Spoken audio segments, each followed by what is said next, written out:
Um, a lot of people like to think that they might want to have they might need a housekeeping. I would suggest you could do like a housekeeping. You could like hire outsource like housekeeping like once a week for like a deep clean, or like every 2 weeks for a deep clean. But your part-time caregiver, they should, if it's not a really, really busy day, or if it's not like a really busy facility, where they should be able to still get some stuff done as far as cleaning, obviously making beds, light housekeeping, laundry, dishes, just keeping everything as clean and as tidy as possible. That's the caregiver should be able to do that. So in these smaller facilities, you don't want to have to hire like a housekeeper and then a cook and then and then your care staff. Your care staff should in most cases will have the time, the free time after their resident or is at a table or sitting in a chair or wherever they're going to be after a shower, back in their room, wherever they want to, wherever they want to be. They should have the ability to go back into and then, get some stuff done, like tidy up and things of that nature. So you shouldn't have to hire a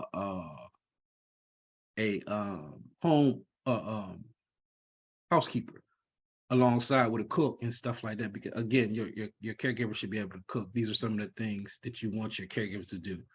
What we also would suggest is to have your live-in, if they're, you want to have somebody that lives there, a pretty competent person, somebody who's been in it for a while, who's been doing home care for a while or home health care for a while.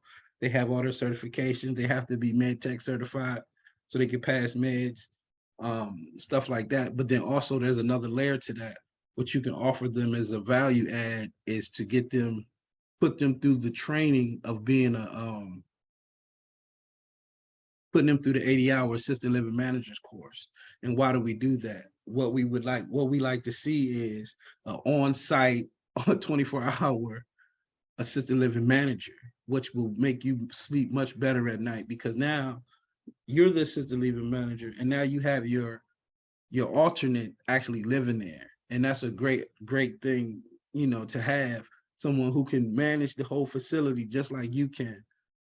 They're not getting necessarily paid to do it, but they did get the free training and they do have that certification, and they do pick up on some of the slack from you, or some of the thing that can help you out at another level besides just being a great caregiver. So, and that can also, you can increase their pay as well, if they're doing more